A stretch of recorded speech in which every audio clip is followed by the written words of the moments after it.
Hello കൂട്ടുകാരെ, ഞാനും അമ്മയും കൂടെ രാവിലെ ഭജനമഠത്തിലോട്ട് പോവുകയാണ്. ഇന്ന് ഞങ്ങളെ കെട്ടാണ്. അമ്മ കന്യായപ്പനായതുകൊണ്ട് അമ്മയ്ക്ക് രാവിലെ ഒന്ന് അരി ഇടണം. ഞങ്ങൾ വന്നപ്പോൾ തന്നെ കഞ്ഞിക്ക് അടുപ്പിൽ തീയൊക്കെ കത്തിച്ചിട്ടുണ്ടായിരുന്നു. ഞാൻ അതും നോക്കി ഇന്നപ്പോൾ എൻ്റെ അടുത്ത് പറഞ്ഞ് അപ്പുറത്തെ കടയിൽ പോയി കുറച്ച് പച്ചരി വാങ്ങിച്ചുകൊണ്ട് വരാൻ. ഞാൻ പച്ചരിയും വാങ്ങിച്ചുകൊണ്ട് വന്നപ്പോൾ ഇവിടെ കന്യായപ്പന്മാര് കഞ്ഞിക്കുള്ള അരിയൊക്കെ ഇട്ട് തുടങ്ങിയായിരുന്നു. അമ്മയും അരി ഇട്ടായിരുന്നു കേട്ടോ. അതും നോക്കിക്കൊണ്ട് നിന്നിട്ട് അതുവഴി കയറി പോയപ്പോൾ പോറ്റി ചെറുക്കന്മാർ എൻ്റെ ക്യാമറ കണ്ടിട്ട് മുഖം മറച്ചുകൊണ്ടിരുന്നായിരുന്നു. പിന്നെ ഞാനും അമ്മയും കൂടെ അവിടെ ഇരുന്ന് അഴുക്ക വെള്ളമൊക്കെ എടുത്തുകൊണ്ട് വന്ന് കളഞ്ഞിട്ട് ചക്ക അരിഞ്ഞു വെച്ചതൊക്കെ വേറൊരു പാത്രത്തിലോട്ട് മാറ്റി വെച്ചായിരുന്നു. എന്നിട്ട് തൊട്ടി എടുത്തുകൊണ്ട് പോയിട്ട് കുറച്ച് വെള്ളമൊക്കെ എടുത്തുകൊണ്ട് വന്നായിരുന്നു കേട്ടോ. അതൊക്കെ കഴിഞ്ഞിട്ട് ഇവിടെ ഇങ്ങനെ കറങ്ങി നിന്നപ്പോൾ എൻ്റെ അടുത്ത് പറഞ്ഞായിരുന്നു കുറച്ച് കറിവേപ്പില ഒടിച്ചോണ്ട് വരും. പിന്നെ ഞാനും ചിത്തു ഒന്നും നോക്കില്ല, നേരെ പോയി കറിവേപ്പിലയും പറിച്ചോണ്ട് വന്നു. പിന്നെ വരുന്ന വഴിക്ക് കുറച്ച് തേങ്ങയും കൂടെ ഇരുന്നായിരുന്നു കേട്ടോ, തേങ്ങ അതും കൂടെ എടുത്ത് അമ്പലത്തിലോട്ട് കൊണ്ടുവന്നായിരുന്നു. അങ്ങനെ കറിവേപ്പിലയും കൊണ്ട് കൊടുത്തിട്ട് അവിടെ നിന്നപ്പം ഈ കൊച്ചു വന്നിട്ട് പറഞ്ഞ് ചേട്ടാ എനിക്കൊരു ഫോട്ടോ എടുത്ത് തരും. പിന്നെ അവൾക്ക് ഞാൻ ഒരു ഫോട്ടോ എടുത്ത് കൊടുത്തായിരുന്നു കേട്ടോ. അവൾക്ക് ഫോട്ടോ ഒക്കെ എടുത്ത് കൊടുത്തതിന് ശേഷം വീണ്ടും തിരിച്ചു നോക്കിയപ്പോൾ ഇവിടെ കഞ്ഞിയെല്ലാം റെഡി ആയിട്ടുണ്ട്. അങ്ങനെ കഞ്ഞി നയിക്കാൻ വേണ്ടി പൂവൊക്കെ പിരിത്തിട്ടാണ് നമ്മളെ കുട്ടിപ്പോറ്റി. കൂടെ ആ പെങ്കൊച്ചിനെ ശംഖുദാനം പിടിപ്പിക്കുന്നുണ്ട് കേട്ടോ. കഞ്ഞി വാങ്ങിക്കാനൊക്കെ ഇവിടെയുള്ള ആൾക്കാരും വന്നു തുടങ്ങിയിട്ടുണ്ടായിരുന്നു. അങ്ങനെ നമ്മളെ കുട്ടിപ്പോറ്റി പൂവൊക്കെ പിരിത്തിട്ടതിന് ശേഷം വിളക്കൊക്കെ കത്തിച്ച് നേദിത്യനുള്ള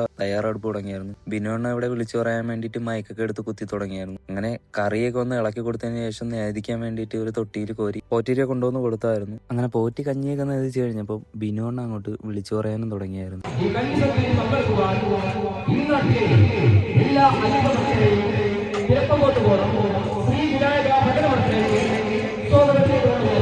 അങ്ങനെ ബിനുവിന്റെ വിളിച്ചോറൊക്കെ കേട്ടിട്ട് നല്ല ആൾക്കാരും വന്നായിരുന്നു കേട്ടോ കഞ്ഞി വാങ്ങിക്കാൻ വേണ്ടിയിട്ട്. പിന്നെ കഞ്ഞി തീരണക്കണക്കിന് തൊട്ടിയിൽ കോരിക്കൊണ്ടൊന്ന് വീത്തൊക്കെ വരുന്നു എന്റെ ജോലി. കുറെ പ്രാവശ്യം വീത്തിയപ്പോഴത്തേക്കും കഞ്ഞി അങ്ങോട്ട് തീർന്നായിരുന്നു. പിന്നെ ഞാനും ചിത്തും കൂടെ ഒരു പ്ലേറ്റ് എടുത്തുകൊണ്ട് വന്നിട്ട് അതിൽ കഞ്ഞി വാങ്ങിച്ചിട്ട് ഞങ്ങളും അങ്ങോട്ട് കുടിക്കാൻ തുടങ്ങിയായിരുന്നു. പ്ലാവില കൂട്ടി കഞ്ഞി കുടിക്കാൻ നല്ല രസമാണ് കേട്ടോ. അങ്ങനെ കഞ്ഞിയൊക്കെ കുടിച്ചു കഴിഞ്ഞതിന് ശേഷം ഞാൻ വീട്ടിലോട്ട് പോയായിരുന്നു. ഇനി ബാക്കി വിശേഷങ്ങൾ ഇനി അടുത്ത വീഡിയോയിൽ. അപ്പൊ ഈ വീഡിയോ ഇഷ്ടപ്പെട്ടാൽ ലൈക്ക് അടിക്കണേ.